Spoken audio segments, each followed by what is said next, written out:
So the third ikar is the belief in God's non-corporeality, nor that he will be affected by any physical occurrences such as movement, rest, or dwelling. So I'll open up by saying there are different levels to be magshimon, right? To believe in a corporeal God. There's believing that God has a body, which I hope no one does today. But then there's the belief that God has space, movement, or maybe even emotion. There are gemarot that speak to God being angry. And I would vouch to say that there's a significant number of students who may take some of these midrashim literally. So firstly, does HaRambam believe that if anyone understands these midrashim literally, that God has emotions, that they have no portion to Olam Haba? So, first, I think you summarized the ikad excellently, right?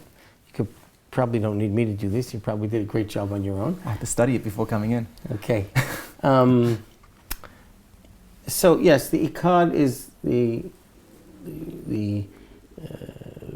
non-belief in anthropomorphic elements to HaKadosh Baruch Hu, and as you pointed out, that could be on multiple levels. When HaRambam in Hilchot Shuvah says that anyone who believes in the corporeality of God is a mean, that Avad jumps in right away. And he says, why do you call him a mean?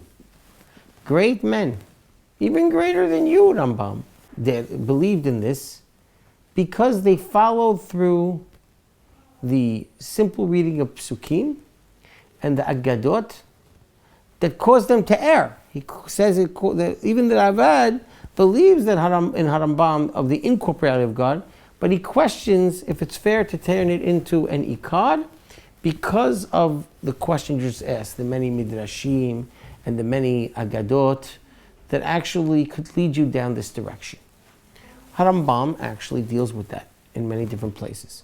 And he says the purpose of these agadot, talking about God in corporal terms, is simply to show us the greatness and power and strength of HaKadosh Baruch Hu, which human beings generally relate to in physical corporeal terms. So to show God's greatness.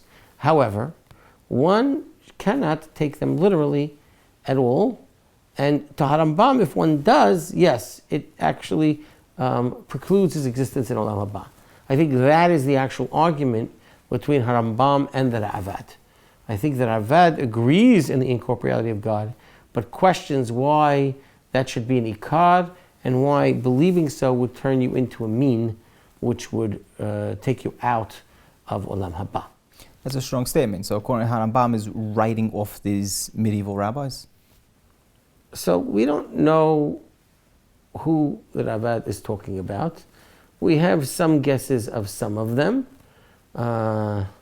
some ancient works, but there are not many. And certainly don't seem to be many in the mainstream Rishonim that we ourselves know about.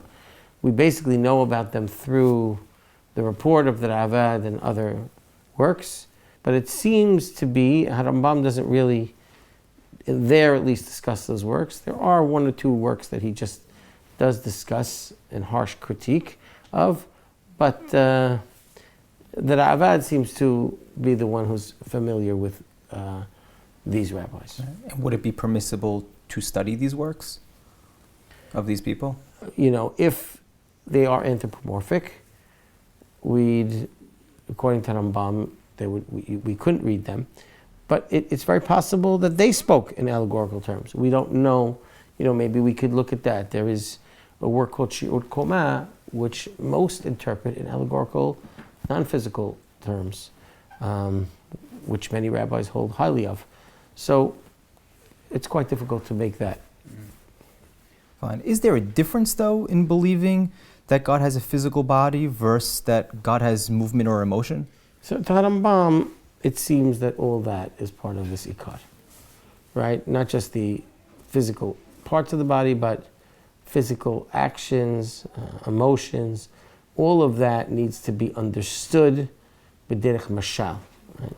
So if we talk about God getting angry, or God getting happy, or God having compassion, or God, All of that should be understood through human terms in a way that this is how human beings behave or feel when they act in a certain way. In order to understand God's actions, we attribute to them these types of human terms.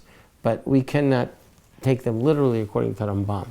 Right? God's anger doesn't literally mean he is angry. God's happiness or any of that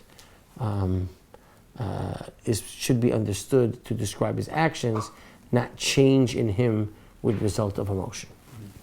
So if it is kefira, right, why do the Agadot and Pesukim speak in these terms? So as I mentioned, the Rambam addresses that, and he said that it's important for us to understand the greatness of HaKadosh Baruch Hu.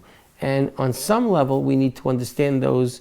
We can only comprehend that through physical terms. And then hopefully one actually understands that and then is able to transcend that and to understand it in more allegorical terms and not literal.